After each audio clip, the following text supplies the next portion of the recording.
Permettez-moi juste de vous dire que ce soir, je ne suis pas le Premier ministre et vous n'êtes pas le Président de la République. Nous sommes deux candidats à égalité qui se soumettent au jugement des Français, le seul qui compte. Vous me permettrez donc de vous appeler Monsieur Mitterrand. Mais vous avez tout à fait raison, Monsieur le Premier ministre. Merci. Bonjour Jean-Baptiste. Bonjour Xavier, bonjour à tous. Alors on aura reconnu bien sûr François Morel dans le rôle de Chirac, Jacques Weber dans le rôle de Mitterrand, les deux grands comédiens français qui ont rejoué donc ce débat présidentiel de 88. C'est un spectacle qui a été créé il y a 2 ans. Il sera redonné dans quelques jours à Paris au Théâtre Antoine. Parole citoyenne, c'est un festival tout le mois avec des spectacles engagés sur des sujets de société, d'actualité. Et parmi ces spectacles, à plat de couture qui raconte le combat d'ouvrières de la fabrique de lingerie Le Jabi, mais en chanson. Cette histoire, c'est Luna Gay-Padoan et Bénédicte Banet qui nous la raconte. Après 30 ans d'usine, 30 années de machine, le dos qui se débine, nous préférait la Chine. Les Le Jabi, Claudine Van Beneden les connaît bien. En 2011, elle les a rencontrés et accompagnés. De leurs paroles, elle a fait une comédie musicale.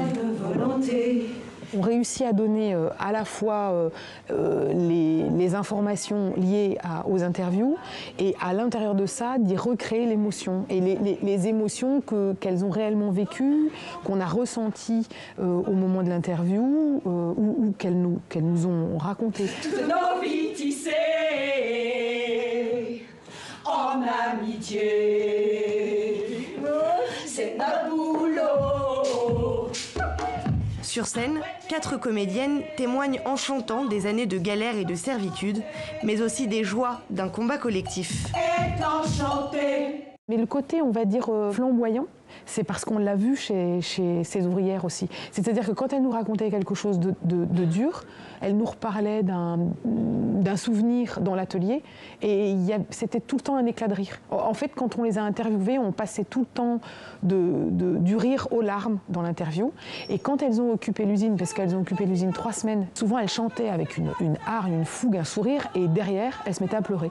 Faut pas nous foutre en l'air. Loin du bruit des machines, elles se mettent à nu et racontent l'histoire d'une féminité retrouvée.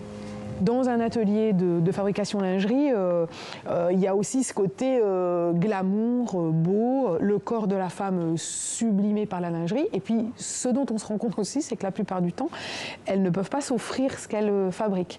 Donc, je voulais aussi pouvoir montrer ça dans le spectacle, de se dire, peut-être à certains moments, on peut les imaginer avec ces sous-vêtements-là, et on les voit autrement. Bon, on mange? Ah ouais, je reprends à 14 h moi. Une victoire en demi-teinte pour ces ouvrières.